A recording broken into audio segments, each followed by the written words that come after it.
Hey, what's going on, guys? It's Robert Kelly, aka the Dude, aka the King of Zoom. Thanks for checking out the Calta and Kelly YouTube page. We hope you like what we're putting up there. Make sure you go to patreon.com/Robert Kelly and sign up over there, because every week we put a show, an extra show. Friday show, only Patreon.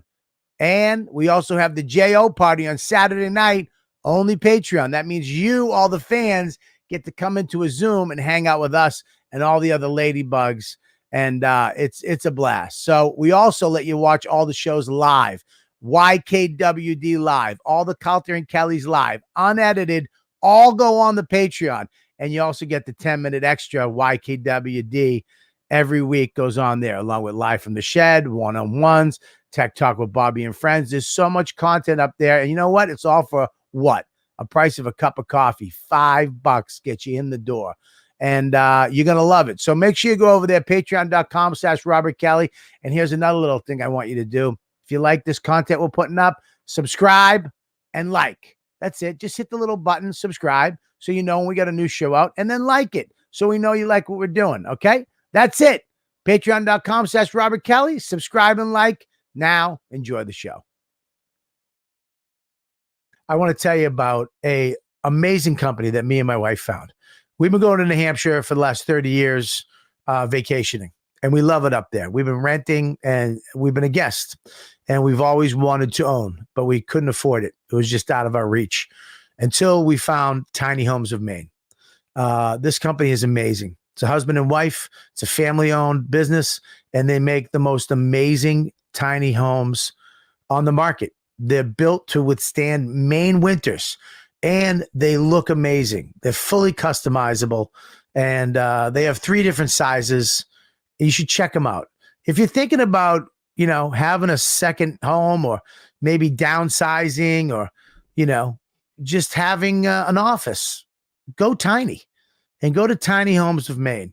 The company is amazing, and they help you every single step of the way, from finding the right one for you, from making it from the ground up, and to finding about the laws in your area and financing.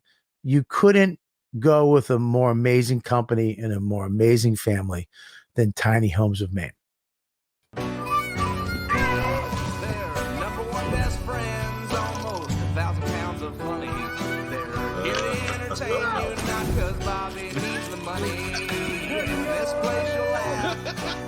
Right down from your belly.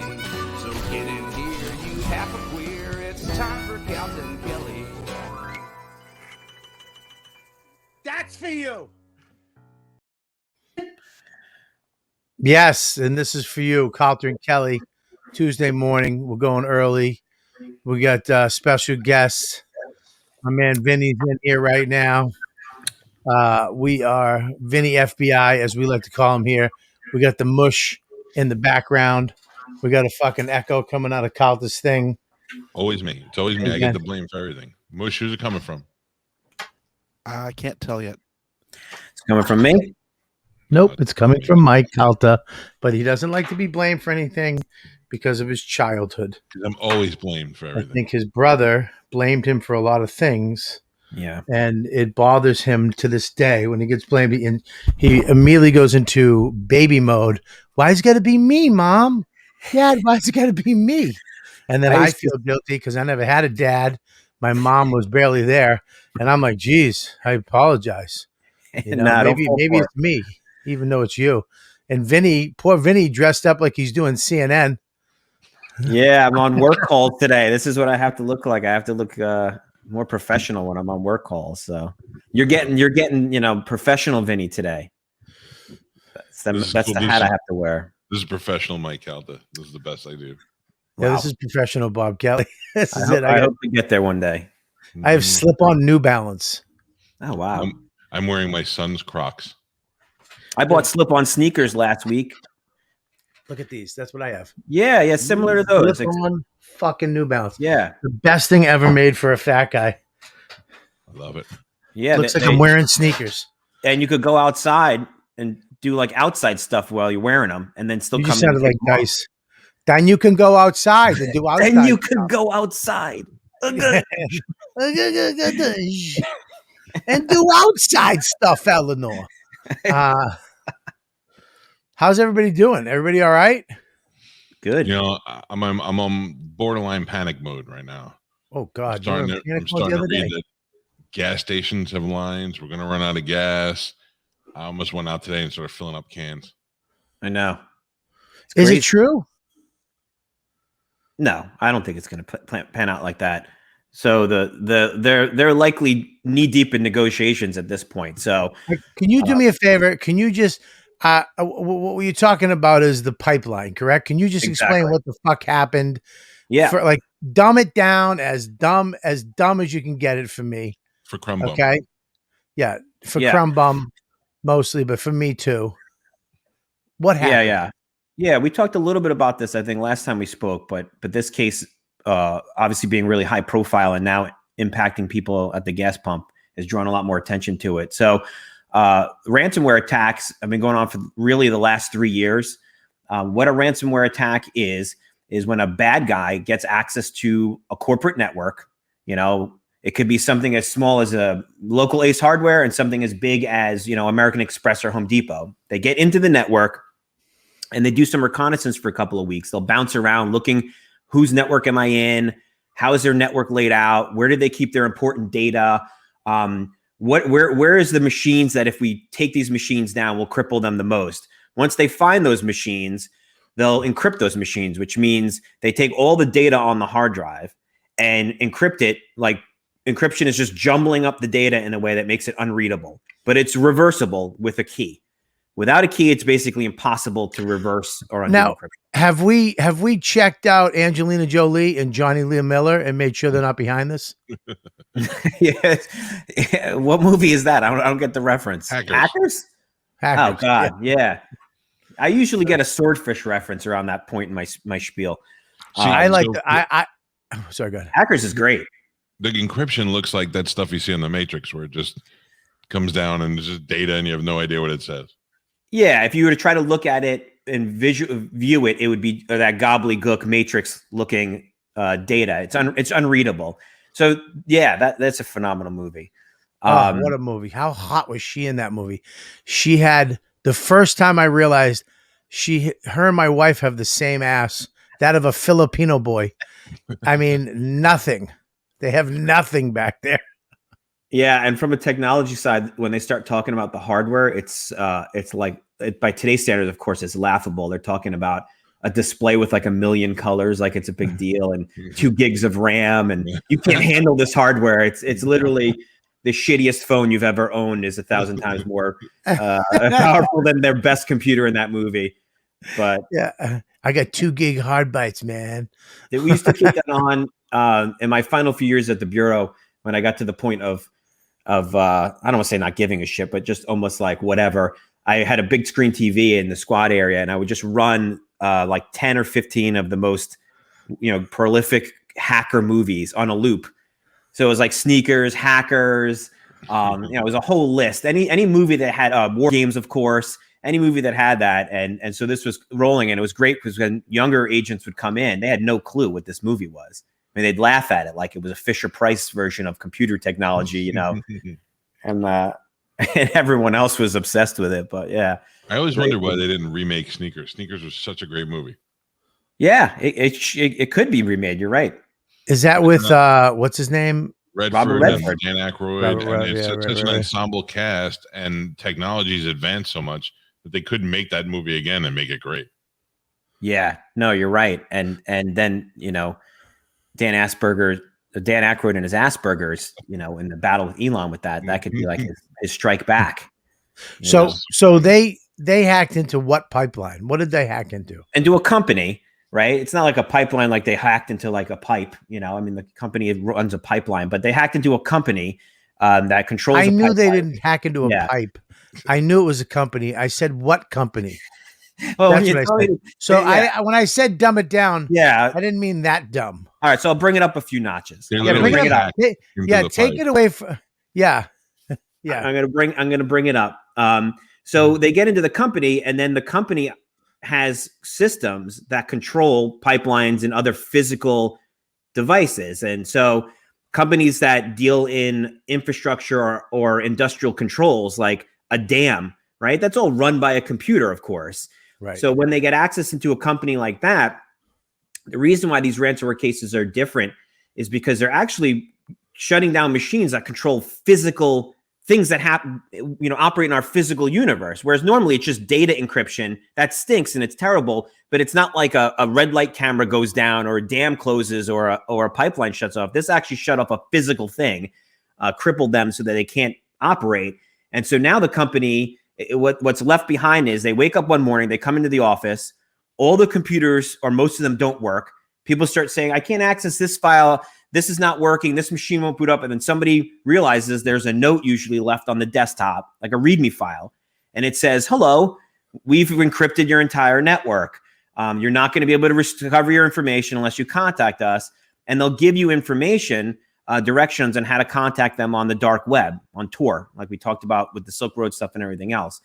There's a few ways they can do this, but in essence, when you go on Tor, and the reason they're directing you to Tor is because they can hide behind Tor and know that nobody can figure out where they are. So now you go in and it could be a chat that pops up and you say, hey, I work for ABC company. And they go, okay, give us $20 million and we'll give you the ability to unlock your computers. And it's 20 million in Bitcoin, of course, or Monero. Also, in the movies, they would show somebody shut something like this down. Then you call them and they'd go, hey, we're a security company and you're, we're just trying to show you how weak your system is, and then you hire us and we'll fix it for you. This happened also in Tampa, right outside of Tampa a couple of months ago. I don't know if you remember, but somebody hacked into the water system, and it was it was in Oldsmar, and they changed the chemical structure of what goes into the water system here, and they could have poisoned everybody by putting in too much of one chemical and taking the other ones out. They didn't know. And they just kind of moved it a little, and the system had alarms that went off, and they detected it right away. Wow. So they shut it down, and nobody was hurt. And then nothing ever came out of that. And I just always assumed that was somebody testing, feeling around, seeing how far they can go before they do something. Yeah. Big. Sometimes they'll actually go in and then try to contact a company, and they're called gray hat hackers. They'll go in and say, we've discovered some vulnerabilities, some problems with your network, pay us. And it's a really fine line because they're really extorting these companies most of the time, but they're trying to pretend like they're a legitimate company. It's like the mafia. It's like, it'd be a shame if a brick came through your window. Crazy things could happen with this kind of access. Protection. And then people contact us and you're like, yeah, this is kind of a scam group because they're trying to shake you down for money. Now, why doesn't the government have the best hackers that will re-hack into their hack and undo the hack? Like hack back? Hack back. Why can't we hack back? We could get a shirt that says hack back. We could have hack back. Just have some fucking nerd Russian dude or some Asian guy in a room that just goes and fucking zilches their horse shit, finds out how it gets a back door, and says fuck you, and then we find out where they are, and then we go, if you don't want to be arrested, you give us fucking 10 million. Yeah. Oh, that's a serious question. So the reason is, how come we can't hack them back? How come you can only hack?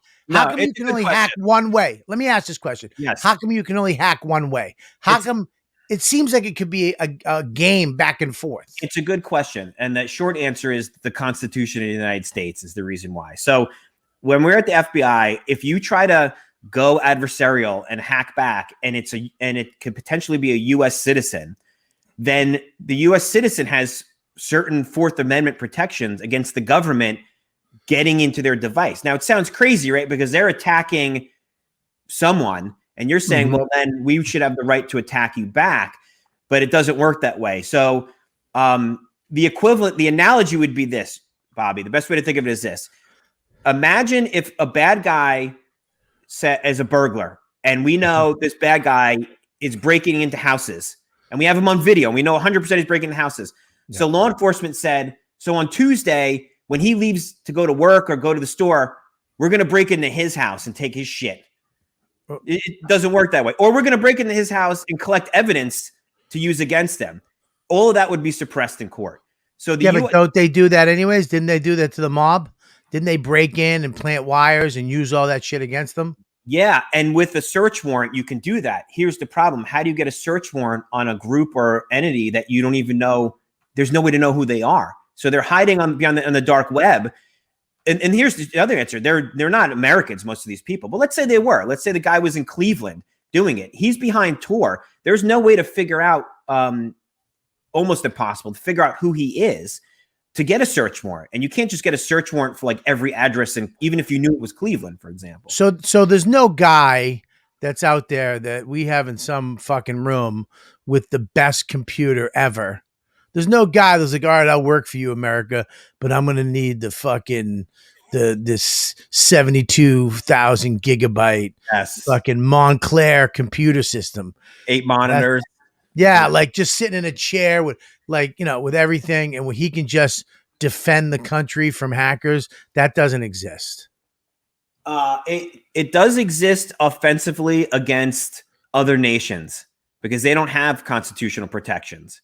So technically, the NSA, the CIA, the FBI can do things against members of other countries offensively because they don't have those Fourth Amendment protections, and because there's no hope of ever bringing them into a courtroom. So the admissibility of the evidence you get is secondary. They don't give a shit about that, right? And that stuff does happen, and it creates its own, ethical sort of debate. But the problem here in the United States is the minute the government started to hack back and ended up getting access into a U.S. person's computer without a search warrant, it's game over. Those everyone involved would be arrested and indicted. Right. And believe me, we felt it. Like at the Bureau, we had this debate all the time. We used to try to argue to do 1/10 of that, and we would get stopped. Like, you know how malware spreads across the internet and gets installed on machines, and you'll do like a scan and it says, oh, you have zero access or you have GOZI infection. Well, at the FBI, we would download that stuff and run it in our lab environment to see how it worked. And then if we were to turn those computers, that lab, and get them on the internet, right? Take them into the wild, right?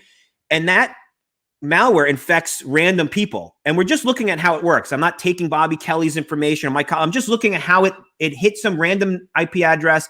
It's now infected that. We could get in trouble for that. So we were told you can't even play with malware and see how it actually operates in the wild because you would need to get a search warrant. And you can't get a search warrant and tell somebody, hey, I'm going to run a piece of malware and randomly so-and-so, your computer might get infected with this malware that would have gotten infected anyway. But we're just kind of and you don't want that. Believe me, in the end, you don't want the government up in your electronic devices under the guise of trying to like prevent something, because it's going to go bad.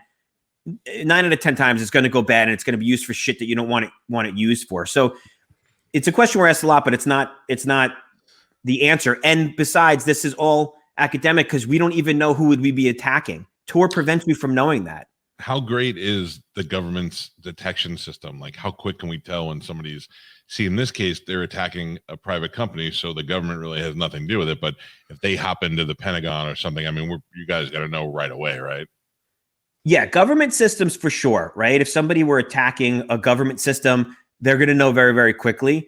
A private company, it waits until the private company contacts the FBI. And a lot of companies are, I don't want to say afraid to, but there's a cost-benefit analysis to whether you want to bring in the government into a case, because, you might lose control of certain things. You might, it's definitely a good idea to do. It just should be done in a way that, you can control it a little bit more than just saying, hey, I called the FBI. Now they've taken all of our servers and we don't know when we're going to get them back. It shouldn't be done in that way. So are they going to end up just paying this guy? So where they're at right now is, so they get in, they find this note, their systems are down. And the first thing that they have to do is call a company like my company that does breach investigations to say, we've been hit, we were not operational. What do we do? Because the company has no experience doing this. So you get companies that go, Leroy Jenkins, and they start writing the bad guy, and it can make the situation 1,000 times worse because they're so emotionally vested in the outcome. And we had an IT guy once write the bad guy Liam Neeson style and say he was going to find him and kill him if he didn't give him the decryption keys. That was the message to the bad guy. And then I get into the chat, I take over and I'm like, what is this? And the guy was like, I have a particular set of skills. I will find you and kill you. And I was like, did this guy really write this to a Ukrainian hacker? You know, what do you think that's going to do to the price? I mean, imagine just getting off a plane in the Ukraine and going, all right, good luck, buddy. Go get him. Exactly. Yeah, some IT guy, you know, Steve from IT is threatening to kill me. And I live in the Ukraine, in a country that's impenetrable by U.S. law enforcement. But Steve from IT, he's got a set of skills. He's gonna handle it. He's gonna hand over here. That would be a great movie, by the way, right? A guy, an IT guy, actually, he's like a former special forces guy. He's seen too much shit, so he ends up behind a keyboard working at, like, you know, Stewart's corporate, and they get hacked, and he just fucking goes rogue, and he chases down the hacker. And Vinny, yeah. Are you so work makes you wear 3 shirts a day? Is that from home? There's a third one here. Yeah, there's a third one here. I'm not you have a 3-shirt system? Do you? I do that a lot though. Do you No. You do too? No. My buddy Pete calls it layering. Yeah. Well, yeah, it's uncomfortable. I'm gonna. How do I look? He goes, layered. Now it's a little bit better, that look. I mean, a little, but you don't need that. I mean, what are you, Dick Van Dyke? Why do you need the T-shirt? What? I need to wear a T-shirt underneath too. I can't wear a dress shirt without a T-shirt. Yeah, I don't like the way it feels on my nips. Yeah, I love it on my nips. Do you know rough nipples. Do you know Kim.com, Kimball, the hacker? Yeah. Yep. That guy always amazed me because he was doing shit that you only saw in movies in the 90s. You know, like he was the guy that they made movies about. He was such a prolific hacker. He used to just shove it in everybody's face. He was flying around on private jets and be like, fuck you, I'm a hacker.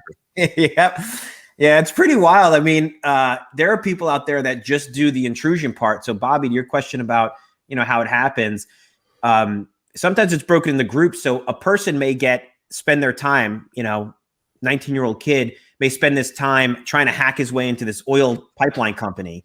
And then once he gets the door open, right, he won't go in. He'll just go online on the dark web and sell the access. So say, hey, I've got administrator access to a company that's an oil pipeline in the United States. They'll do, you know, Google searches. It's whatever, $1 billion in revenue each year, X amount of employees. This is what they control. And then they'll auction it off. And someone will buy that. A group of ransomware people will buy that. And now they already have the access. So then they go get the access and they drop the ransomware everywhere.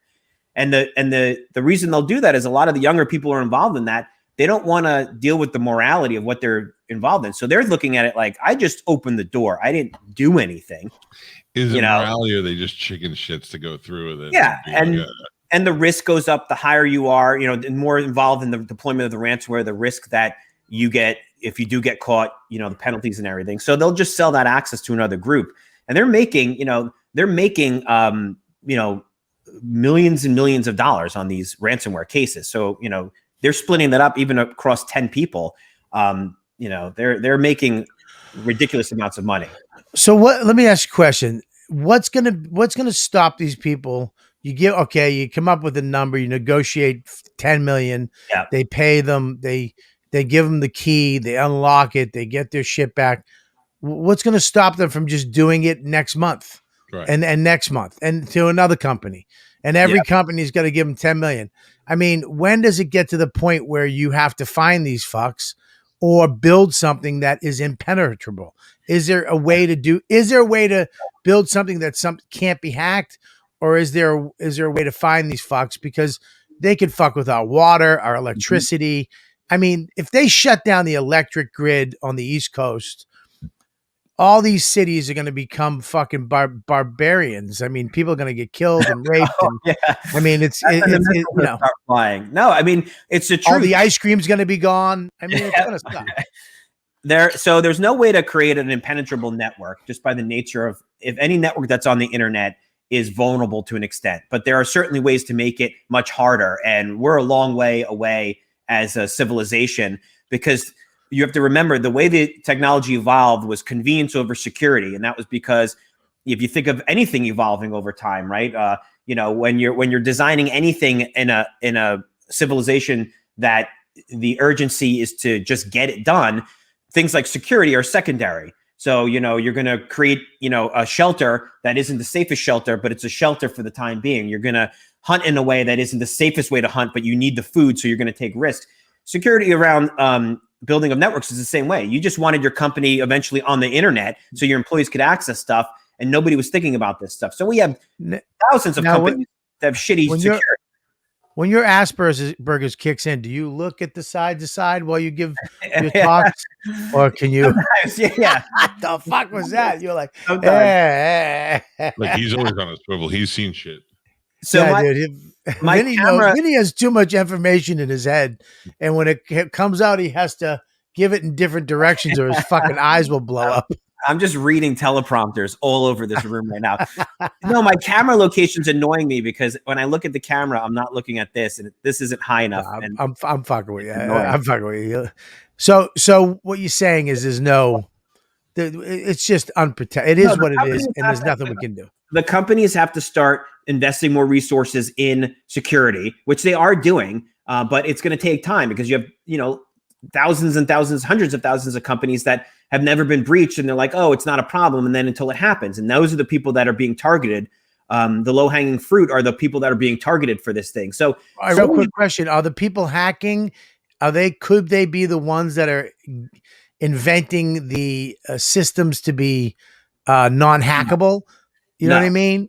No, it's not anything like that. They're taking advantage of, it's not like the movies where, like in Hackers, right? Where they're hacking the Gibson and it's not like that. They're going to look at a network. Like imagine you're attacking a house and the house says that the people who live in the house put a really nice gate up with a fence, and they got guard dogs. That's not the point you're going to attack. You're not going to say, I'm going to attack the strongest part of this house. I'm going to go around the woods in the back where the homeowner didn't give two shits about, and I'm going to hop a rusty fence and end up in this guy's property. Networks are the same way. You build up certain areas, you strengthen certain areas, and there's certain areas that are going to be weak that they're going to identify. So they're just taking what you give them and finding and saying, it could be as simple as, we're going to attack this company with spearfish emails. We're going to target them over the course of a month. Eventually, somebody's going to open an email and open an attachment, detonate that attachment, and the malware is going to end up in the environment. And now it's behind all of the protections, right? It's like the email is like the tunnel under the fence, and now they're inside the network. And training can help with that. You can train your employees, putting in certain software that helps filter shit like that out. But I can't tell you how many multi-million-dollar breaches we've investigated that started with Susan from HR opening an attachment. But see, so I work for a big corporation that did the same thing. They did training. Yeah, I was an FBI agent. So what? What's that? I thought we were bragging. Sorry. you go and you had to do the training for email, what to look for, and everybody, it's pretty obvious the stuff you get there. And then they test you. They send you a couple of emails with some links on it, and then they go, oh, we're testing you and you failed. But I get listener emails all the time, and they come in all different fashions. Some are well written, some are just a link, some are pictures, and I don't know. And I have to click on it to see what the fuck it is, to see if it's useful. Yep. And they keep flagging me at work, but they're running through some extra filters now, because now when you get it, it'll warn you that it came from an external source and blah, blah, blah. But there's no real way. I mean, if you need to use email, you're going to get hit with one of those things because you're not going to know the difference.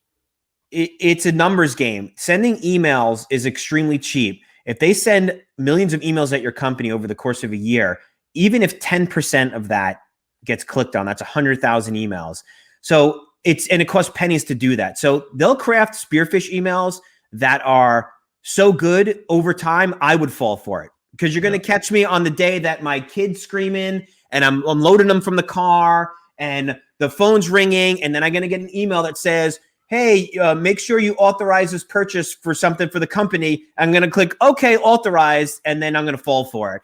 So it can happen to anyone. People always say, oh, I'm not going to fall for it. It's not the Nigerian scam emails. If they want you bad enough, they'll actually, if you're being targeted specifically, they'll write you an email that'll say, hey, Mike, ran into you at this event a year ago. We talked about blah, blah, blah. You were asking about this. And all of that's going to be through their surveillance of you from a Facebook post and an Instagram post and a Twitter post, and it's going to pass all the mental check marks of being legit. And by the time you click on it, you're going to open it. You're going to be like, this thing's a dead link, and you're going to go on with your life. Your machine now is infected, right? Right. And I'm infected. I'm definitely infected. I've sent you enough. If that's the case. Yeah, you click on everything I send you. And that's why I've been in your devices for months. I mean, I've been what about those Facebook emails where people are like, "Oh, look, you're in this video," and they try to get you to click on it. And you're like, "I'm in this video," and you click on it. And that's the same shit.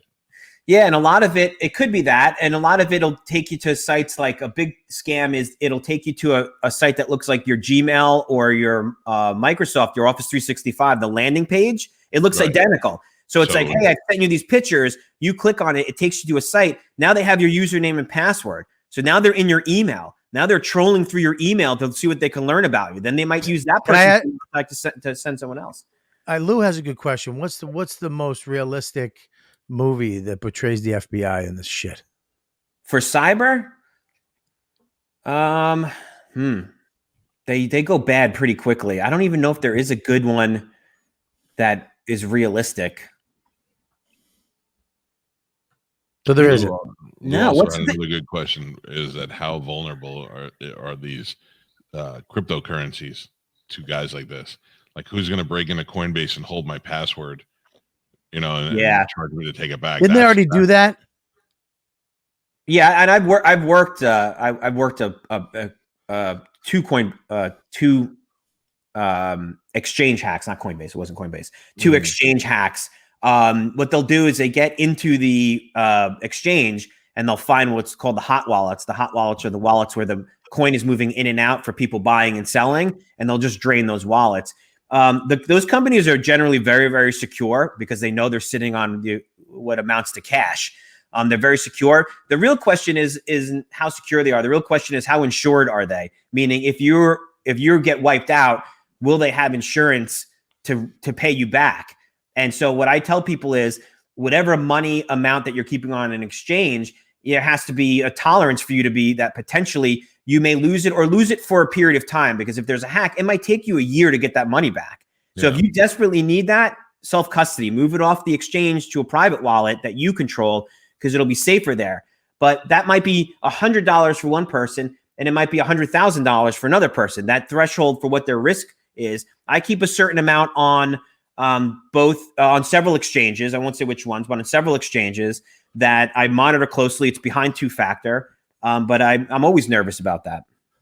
I got an email that said, "We've hacked your computer. We've been here for a while. Yeah, we know all the creepy shit you look at on the internet. Yeah, you better pay us $10,000, or we're gonna tell all your friends, and we're gonna And I wrote back, "They know." Yeah, that's the perfect answer. They already know. And I wrote, "Have at it." It's because you're a free man. Well, yeah, I mean, it's like I've revealed everything on podcasts. A video of you playing with yourself on the internet, I don't even know if would be topic of conversation for more than 5 minutes. It'd be like, "Oh, did you hear?" And then they'd move on to the next thing. Yeah, that's a common thing. So you know how they do that? So to explain, but here's the thing: is they have my password. So you know how they do this. This is a great example of social engineering. We get this a lot from like CEOs of companies that call through a friend of a friend of a friend, and I have to get on the phone with the CEO and be like, "They didn't videotape you," and he's like, "Yeah, but last night I was like, yeah, you and every other man on the planet was doing that last night. Like that is no, that's a numbers game. Think about it. To say that we've caught you doing that in front of the computer, what are the odds that you found the one guy without a dick? Like that would have to be the one guy on the planet who's like, that's impossible. I lost my dick 6 years ago. Everyone else on the planet's like, oh my God. And if you don't understand the technology, you're always worried about that. How they do that is they get the data from another breach. So a really good one was when the Ashley Madison hack happened. They took all the username and password combinations from the Ashley Madison hack and then started emailing all the members of Ashley Madison, claiming that they either recorded them playing with themselves or had private messages they sent through the site with their mistresses. And so people were freaking out because they're like, no, they definitely hacked me because they knew this data. I'm like, that's the data from the Ashley Madison hack. It didn't include private messages. That's where the lie was. And people pay. People pay these people. But how did they have my password? From another site that got hacked. So you use that same password on another site that got breached. You use that same email combination and password on another site. It could be Target. It could be your old Blockbuster, account. That password, you should never use that password again, because that password is known now to be connected to your email address. So I have LifeLock, and LifeLock monitors the dark web as well as other stuff. And if anything, it hits me up like probably once a week. It says that my sign-in name for my email has been on the dark web. Yeah. And to go change any passwords associated with that. But it'll also tell me when Target got hit and your email was on there. Like, it can detect all that stuff. So I know when that happens. Does it matter? Like, when I was watching what's the hacker, the guy with the Facebook that what the hell is his name? Zuckerberg? Snowden. The Snowden movie, where Snowden was talking about password security, about how to make it, because they've already got all the obvious passwords already in the program that they can just hit run and try to figure it out. What's the safest password to use? A sentence, a long run? Yeah, they're called rainbow tables. So the way it works is they'll take passwords and they run a hash of it, which is like a fingerprint of that password. And they create these lists with billions of these already known breach passwords. So when they try to get access to an account, they can run that program against your account to see if it's one of the passwords that have been used or stolen in the past. And it's a very, very, relatively speaking, fast process because a computer's doing it. So best thing to do is use a passphrase like, something you're doing, like, can't wait until it gets sunny out. All right, use that. That's a better password than ! Pound Boolean, for a couple of different reasons. One, you're never going to remember that, and you're going to do a password reset every week because you're never going to remember that. Two, you're going to end up writing it down or losing it or using the same thing. So just use some sort of phrase that's an easier thing, but it's longer. Longer is better than complex in my book. The other thing is two-factor, right? If you don't have two-factor enabled on your email, on your Twitter account, on your iCloud account, in 2021, it's just insane, right? Two-factor is simply you need a username, a password, and then something from your phone, a number, clicking a confirm on a push message, something that's the second thing, really the third, that tells the company that it's really you logging in. So if someone could have your username and password, but if they don't have your authenticator code, which changes every 60 seconds, they're never going to be able to get into your Twitter account or whatever. And the best part is you're going to get an alert that someone's trying to get into your account. It's going to say, hey, did you just try to log in from Spain? And, you didn't answer the two-factor question, and you're going to go no and go shit. So you can log in and change your password immediately, knowing that somebody has your username and password. These are like little things that people don't do that are hugely important to keeping your stuff safe. So let me ask you a question. So I have two-factor on everything important, my banks and all that stuff, but I have a Printify account. Like, so if you want to buy merchandise from my show website, and I get alerts from them every day that somebody is trying so hard to hack into my Printify account. At first, I thought it was that they just wanted me to click on it so I would change the password and they would steal my password there, but It's not. And they tell me every day, 62 attempts before it's shut down, it's suspended. Wow. And I don't know what to do because I can change the password again, but they're still going to keep trying. Do they have 2FA? Do they have two-factor as an option? Probably not. Don't. No, then you're stuck. You just have to use a complex password or long password. Yeah. There's nothing you can do. I mean, they can try to do stuff on their end by restricting. If it's coming from foreign countries, they can geo-restrict it and make it so that like certain countries can't even reach the login page, but they're not going to do that because they don't want to restrict business. So, right. It's and then Bobby, to answer your question from before about like what can be done about this in the end, we're at a crossroads, right? We're looking at these attacks, which in my mind, I've gone from them being this kind of criminal groups, criminal enterprises in other countries to really thinking about it differently. And I look at it as we're being attacked as a country. If they launched a missile at this oil pipeline and shut it down, and they shut it down using computers, what is the difference really? Right? If the end impact is they launched a missile at the oil refinery to shut it down to make our gas prices to go up, and then they're going to extort us. How is that different than saying, we launched or we did a cyber attack that had the same result? So if the country starts looking at it as we're actually being attacked, then the options on what we can do to address it go beyond law enforcement. And I'm not suggesting military intervention, but to your point, could it get to the point where they shut down our power grid? Could it get to the point where they contaminate our water? What would happen in the mind of an average American to say, yeah, at this point, I'm ready for you to start launching missiles at this country because my kid just died from poisoned water, or I just had to eat my cat because we can't process food anymore because they shut down. Who are you launching it at though? You can't blame the whole country. Well, no, but it puts pressure on the country, like the Ukraine, where a lot of this shit's coming from, to not turn a blind eye anymore. One of the most interesting things we've discovered through doing countless ransomware investigations is that they're clearly not targeting companies of where they live. They're not allowed to encrypt. You don't hear about ransomware attacks on Ukrainian companies. Right. It doesn't happen. One of the neat things we discovered is with one variant, when the malware landed on the network, the first thing it looked for was a Russian keyboard layout. And then if it found the Russian keyboard layout, it went to sleep. The malware shut itself off. Why would it do that? This is coming from Russia. Russia. And they were like, if you encrypt a Russian hospital, we're going to murder you and your family.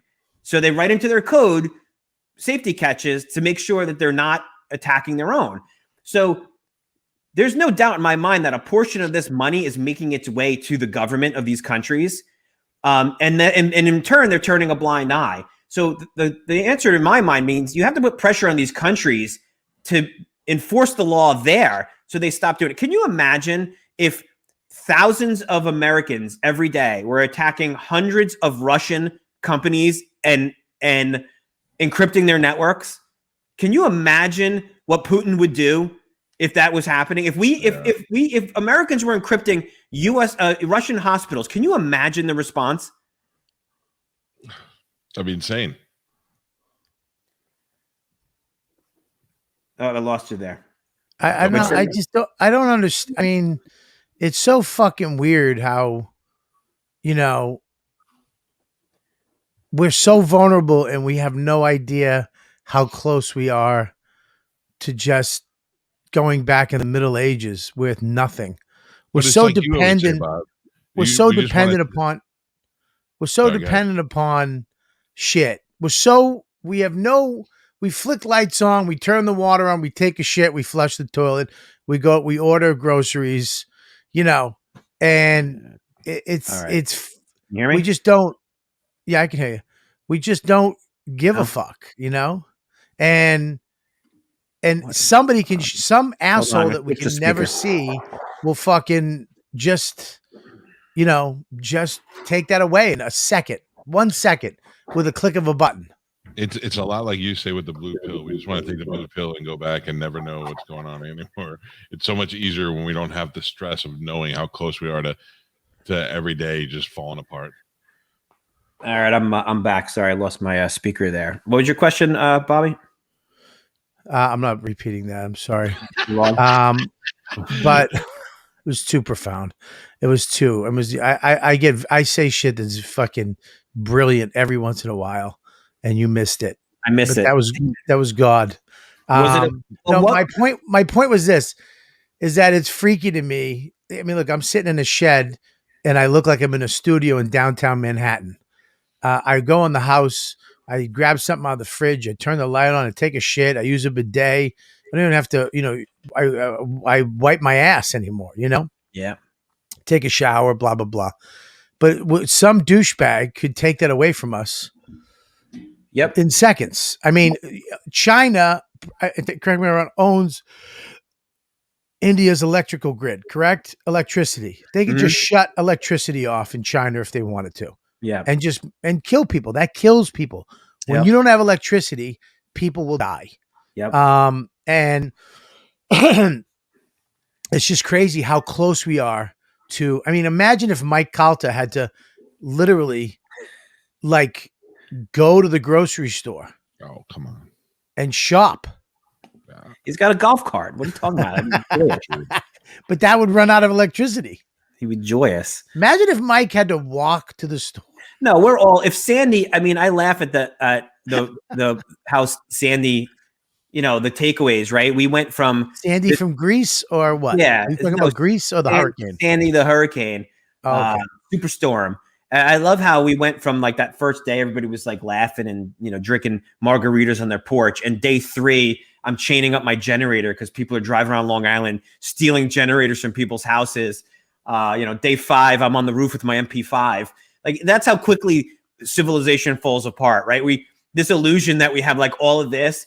It maybe 72 hours it'll last. When this stuff gets taken away for 72 hours, electricity, food and water, we resort to what we are, which are savage fucking animals. Yeah. We start going to our family. Like my neighbors, I was trying to charge their devices, but I was telling my wife, I'm siphoning gas I had a bunch of cars at the time. I'm siphoning gas from all my cars, and I'm looking at it going, how many days or weeks can I do this until I have to tell my neighbor I can't start running your shit because you're making my generator run more aggressively. You're using my gas. Like, what are you contributing to Casa D'Agostino? Like, okay, I'm giving you electricity. Like, what are you giving? I get to fuck your wife. Right. Right. Or something. Right. I get to look at her, through the window at least. Like Calta. I'm not worried about you and your neighborhood, because you're going to be king of that little cul-de-sac. That's right. You know what I mean? Like you're going to, whatever other shit families are around you, you're just going to conquer real quick and take their assets. Right.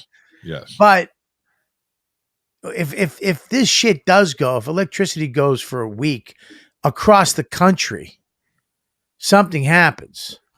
I mean, what the fuck are you going to do, man? You're going to lock it down.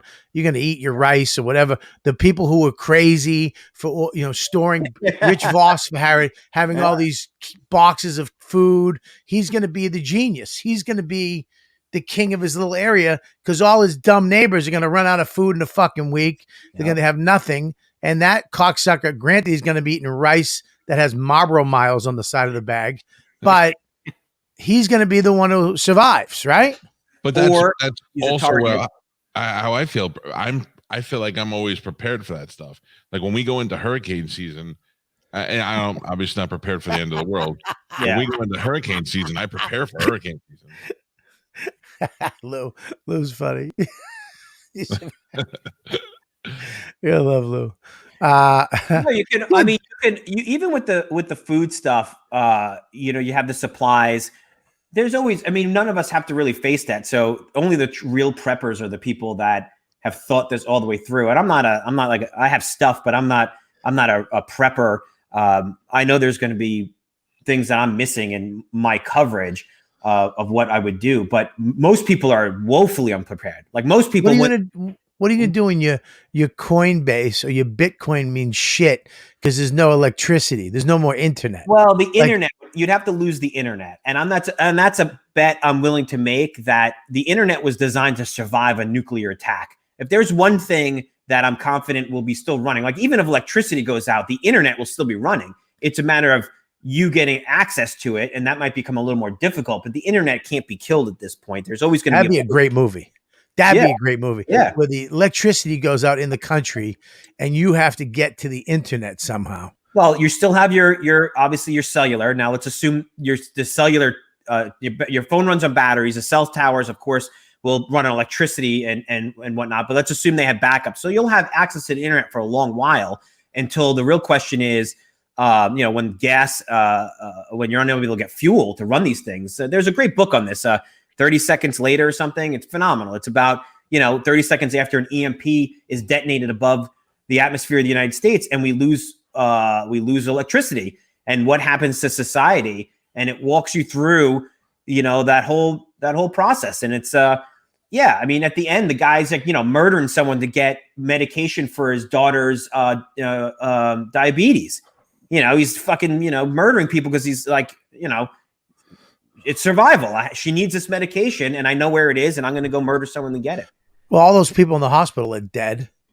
They die. Yeah. They die. They just die because there's no electricity. Yep. Right. After the gas runs out. Right. Or whatever. Yep.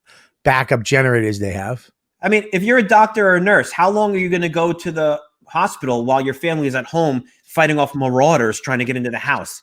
You could be like, oh, I'm going to go in. Yeah. Until your wife calls and said, there's a gang of people at the house and they're trying to get in. What do you say? Oh, I'm at the hospital. I took an oath.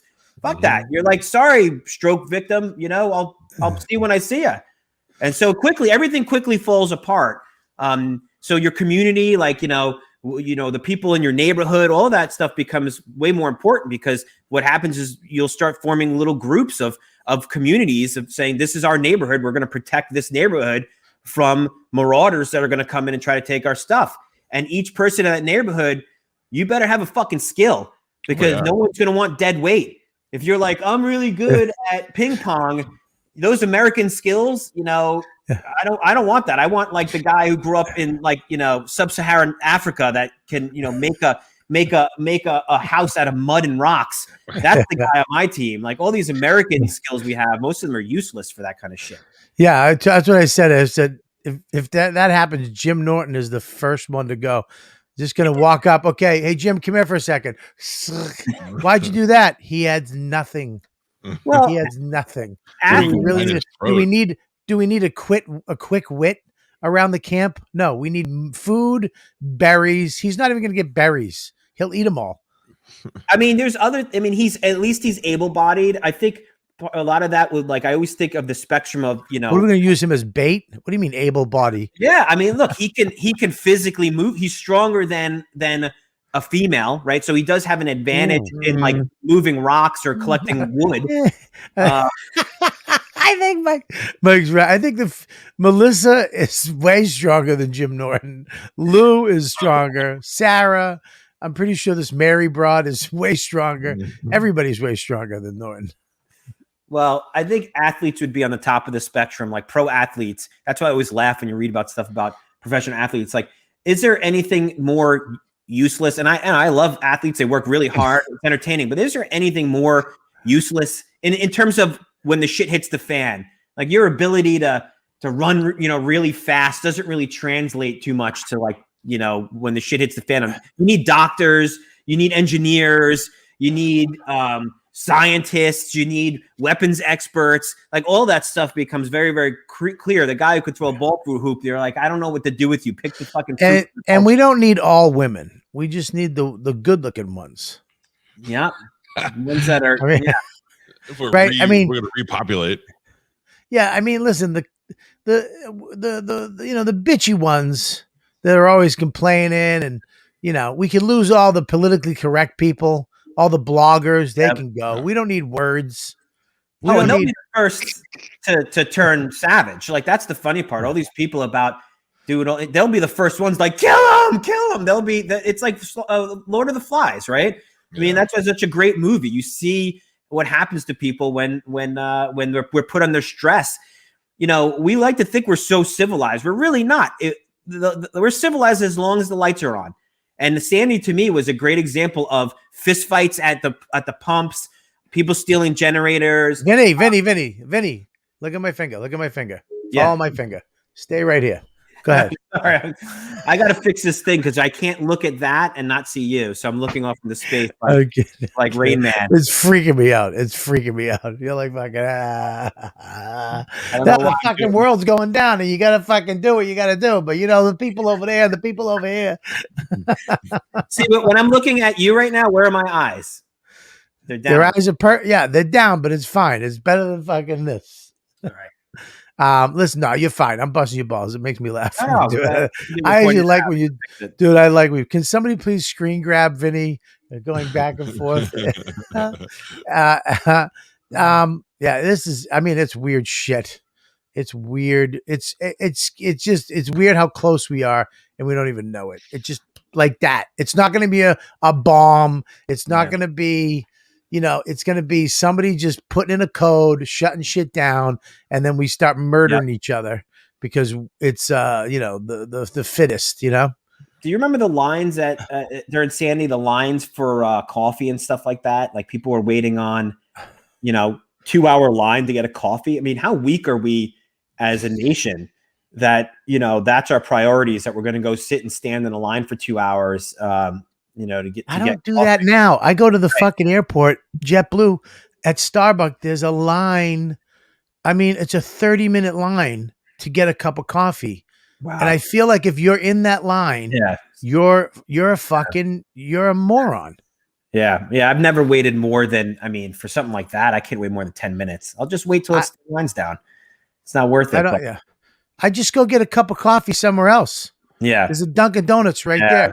I don't give a shit. I'll get a cup of tea. I'll get water. I'm not waiting in a 30-minute line to get a cup of Starbucks. I'll get a few. I know, but I think here's what you do. You go in line. You don't care about the Starbucks. You like the line at Starbucks because it gets you away from your house. It gives you time to yourself to think and to tweet or to text. You like that little moment. It's almost like your freedom moment. Yes. That you get to get in that line in your big ass truck. And it's not like if you had to stand and wait in a line, you wouldn't do it. No. But as long as you're in your fucking Sprinter, Spizzer, Hummer, Fizzer, whatever the fucking truck you got. Any of the Izzers. The Alliance, the Tahoe, whatever you got, you're fine. Avenger, yes. Any of that stuff. You're right. You're right across the board on that. I like to have my alone time. Put my now, can I just wax my back? Wax your back? Relax my back. Oh, there's some wax. I want to tell you this weekend, though, thank God for electricity. We had this guy, Dave, what's his last name? Williamson, who apparently I've done shows with years ago. And I do remember, but now I'm best friends with the kid. I cooked ribs and a brisket. I mean, award-winning. I would say award-winning. Woke up at 4 a.m, put the brisket in. And it came out at 5. Your brisket looked so good. I wasn't sure if you were really showing me your brisket or a stock photo of one. Oh my God, dude. And here's the thing. I was getting nervous. I'm like, dude, I called him up. People got to eat. The ribs don't look blah, blah, blah. And he's like, all right, just turn the heat up on the thing to 270. Just push it through the stall. And I was like, all right. You call him? I called him all day. I was calling him all day, texting him all day. And then he pushed it through the stall. And then the ribs, it was a 3-2-1 deal. 3 hours out, 2 hours wrapped, 1 hour out with sauce on them. And it wasn't getting the bark on it. I'm like, dude, what the fuck? And he goes, just put it on the grill upside down. Burn that bark into it real quick. But don't put it in the oven because you'll dry out the meat. I did that. They came out perfect. It was fucking nuts. But I went to bed at 6:30. I'm exhausted. I mean, it's work, man. It's work. I woke up at 3:45. I'm up every hour to put wood chips and spray shit on this brisket. By the time it's in a smoker. What is it in? Like an outdoor? I got a smoker. Wow. So you get the meat. I had to wake up it's got to be in for a certain time at low heat. So I got to prepare it. I put a coffee ground rub on it, and I put it in. Then you put the ribs in at 9, and you got to be up every hour to put the pellets in. Not the pellets, the wood chips. I guess you got one where you just leave it. What's that? Are they like specialized? Like you have like hickory wood chips to give flavor? It's just wood chips, but it just gets into the meat. But you got to be there every hour to spray it and tend to it, and you got to watch the temperature. I have the phone on my app, so I'm watch. So it's got to go to 160. When it goes to 160, then you wrap it, and then it goes to 200. You take it out, leave it in the fucking cooler for an hour or more, and then you cut it across the grain. It's like learning a trade. Yeah. But it was, I'm telling you, when I cut it, how much did it what? How much do you make? How many pounds? Like I made a 4-pound brisket, and it took all fucking day. But I mean, look at this fucking thing. Look at that brisket. Oh, look at the fold. I mean, that shit was fucking perfect. Look at that. Yeah, that was I mean, you can't fuck with that. And the ribs were fuck. Look at those ribs. Those ribs are nuts. On the brisket, that looked good. Oh, I mean, but here's the thing. Luis Gomez is the one. He's like, make sure you do it. He ate one piece of meat. He ate one. I'm like, you better put a fucking another piece of brisket on your plate. I was up all day doing this shit. I didn't know you were sharing it with him. But what the fuck does that mean? What do you mean? You know, you're friends with them. You're friends. It's over. Yeah. All right, listen. Anyway. This is Vinny. You're here on a great day, Vinny. I'm Yeah. glad you came back on too. Well, now that I know you have brisket making skills, I'm adding you to my colony for the end of the world. And that's a solid skill. Like, you don't understand. It wasn't intentional, but your value just went up like 3 notches. Can we hack Bobby's smoker so we could burn his meat? Not on the internet. Yeah, we could just wreck it. I don't know how you pay that much attention to it. I can't. With barbecue, I'll put something on the grill and then I'll just start like working on the lawn and it'll just get destroyed. I can't. Smoker. I just get distracted. It's my Asperger's. I get distracted. Do you really have Asperger's? No, I don't know. No, I think it's an ADHD thing too. I don't know. I think it's Asperger's. Listen, I think ADHD people are going to find out are more intelligent than the rest of us. Probably. It's a superpower. They say it's just right. They it's can't. Like too much information, and they. It's not that they can't concentrate. It's just that they are allowed to absorb more, and they're not sure how yet. Yeah, they say it's like the X-Men. They're a mutation. A mutation of the where they can. Yeah, so you have a skill. You are. I mean, you're borderline genius, right? I don't know. No idea. Did you ever get tested? No. I don't know. I don't know. I don't know. I have no idea. I mean, you talk like you fucking punch dough for a living, but your accent. I mean, but you're one of the smartest guys I know. Yeah, well, thank you. I guess it's certain things, but it's like everything else. Yeah. I mean, you look like you own a fucking food cart, but you're very smart. You're a very smart guy. Now when he wears 3 shirts, he looks like he belongs. Yeah, I wear 3 shirts. 3-shirt Vinny. Listen, all right. Well, you're here on a very special day because Tuesdays, it's amazing, and you know this guy. You know this guy. You've worked with this professional. Mush loves him. I love him. The fans love him. Different than I'm expecting. Joe Russell. Yeah. It's for a year on Tuesdays. Joe Russell, the great comedian Joe Russell, has come up with a new 5 minutes, and right now you get to be here and witness it. You're part of history, ladies and gentlemen. Give it up for a new 5 with Joe.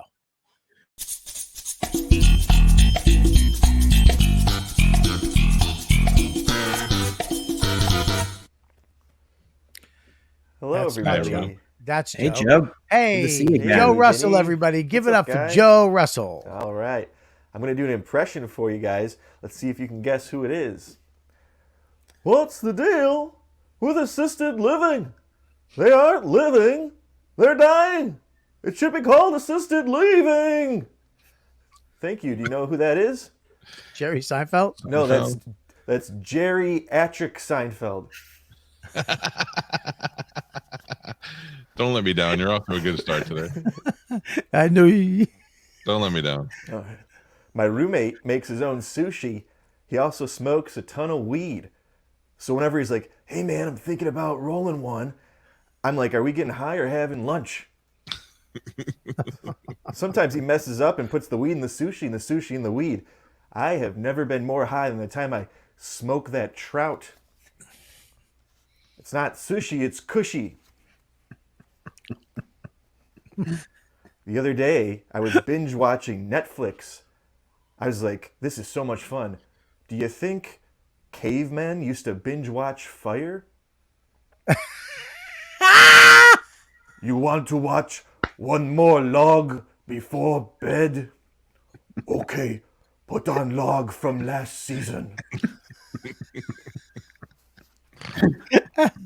I binge watch Fire.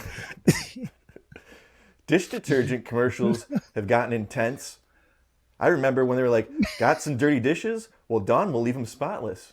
Now, dish soap commercials are like, got any ducks covered in crude oil? Well, Dawn will help them from dying until you're ready to eat them. Dawn soap's perfect for scrubbing burnt cheese off a plate or scraping the tar off a sea lion until you're ready to club it for its pelt. Sea Should have lions. saved that Seinfeld one for last. Yeah, sea lions don't have pelts. Baby seals have pelts. Sea lions are aggressive, mean animals. They kill kids. All right. Well, fuck them then.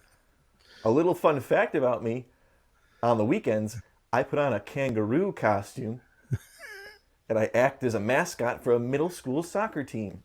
Unfortunately, I just found out that if you want to be a mascot, the school has to actually hire you first. My court date's on Wednesday. Yeah. That was a good one. That was a pretty solid performance, guys. Thank God. Vinny, what'd you think? I don't know how you come up with like jokes like that. It's amazing to me. I could never just come up with like little jokes, separate jokes like that. You mean thanks. he writes them, Vinny? What do you do with your jokes? They're non sequiturs. They're just like if someone said write a joke, it's like everything's a story for me. Like how to write a separate joke to me, it would be really. I think this would be a good project. Maybe we have a new 5 with Joe and a new 3 with Vinny. Maybe you come on next week and write a new 3 minutes. You open for Joe. Yeah, come on. Why don't we do that next week? A new 3 with Vin. I don't know. We do as many jokes as you have shirts on. It's just 3 to 4.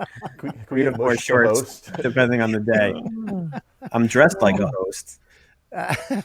Tuesdays, the shitty 8. You dress like a substitute teacher is what you dress like in the winter. Mike, what do you think? How did you think today went? I think that he should have left Seinfeld for the end. That was the strongest joke. I think he gets excited about his jokes and he puts them out of order. But sushi one was good. Okay. The Seinfeld one was good. I like the caveman. You like The caveman joke. Yeah.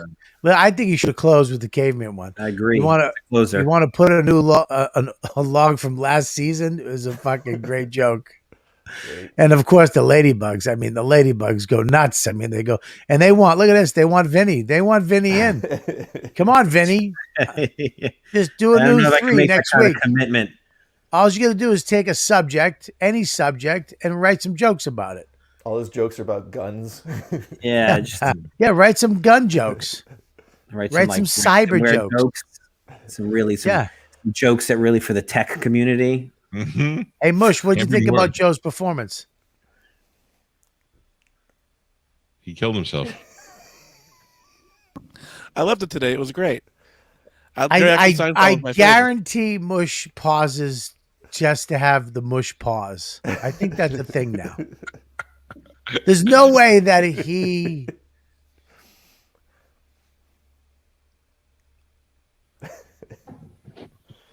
doesn't answer me in the amount of time that everybody else does. I think that's the thing. The Mush pause is the thing. I'm almost like it now. I almost like desire it. Right, Mush? I don't think you like it. Pause. But If he had paused right there, it would have been beautiful. I never noticed, Mike. You have like a cadence when you speak. You pause. Is that, yes. Oh, Yeah, there's like a pause there. Yeah. if everybody had it, this podcast would be ruined. 2 hours long. But let's try it. Let's try it right now. We'll go around the room. I'll ask Mike a question. Mike asks Vinny a question. Vinny asks Joe a question. Joe asks me a question. We all do the mush pause. Ready? Hey, Mike, what time would you like to go tomorrow? What do you think? How's 11? Great. Vin, what are you doing today? Oh, not much. It's too quick. Nailed it. That was perfect. I got it. Ask him. Ask Joe. Hey, Joe, what are you doing later today? Cooking some wings. Yeah, but in a Zoom Bobby, page, ask me, people would just Joe. think it's a connection issue. Joe, ask me. Bobby, you gonna smoke a cigar later tonight?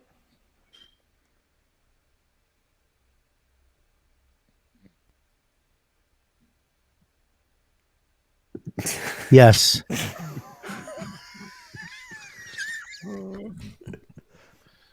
It's so. I think I like it. I think I'm into it now. All right, guys. Well, this has been a fucking fantastic show. Joe knocked it out of the park. Yeah. I Thank you, love Joe. the fucking caveman fire joke. Hey, Dad, you want to watch one more log? Okay, put one on from last season. I pictured like a spruce, like an old spruce. A nice mahogany. Vinny, you are a fucking wealth of information. Funny guy, well dressed. I mean, you have a pool table, which fucking is the dumbest thing I've ever. I mean, it's not 1992. Get rid of the pool table. If you have a basement, you must have a pool table. Nobody plays pool. So Anthony was over a few months ago, Anthony Missy, and they had a phenomenal debate about the rules of pool, which I learned there are like tournament rules and then like bar rules, which I had no idea. Yeah. And it was I'll tell the story another time, but boy, it was in an epic battle in the basement over the rules of pool. Pool stinks. Pool was good back in the 90s, in the early 1800s, I guess. But When now, look at pool has pool has phases where it's like, oh, this is cool. It's just not fucking cool anymore. You have to get really into it. I just never got really that into it. I was looking at an air hockey table yesterday, and I was like, I'd have to, and I was like, but I can't replace a pool table with an air hockey table. Yeah, you can. But the kid in me wants to, but I know that I'd rather play air hockey than pool. Pool stinks. No. Pool is like you play one game and you're like, fuck, oh, just hurry up and win. You got to cue your thing up and you got to fucking bing and you hear the stupid balls and you got to rack them. Racking is such a pain in the ass. Getting all the balls out of the racking. I like the feeling of the racking, like when you put it in that. That's because you have Asperger's. You want to just sit there all day and do that. Why don't you just get a table and get some balls and just do that? I like the chalk. I like doing that. The chalk thing is. I don't even know. When you blow on it, great. You chalk it and you blow on it. I always feel cool when I do that. You have a stick holder? Do you have a stick holder? It's a thing over there that holds all the sticks. Yeah, it's annoying. There's a ladies helper. This is riveting. Yes. Cool conversation, but I have to pee like you wouldn't believe. All right, we got to wrap it up. I apologize, Calta. Ladybugs, make sure RobertKellyLive.com this weekend, East Brunswick.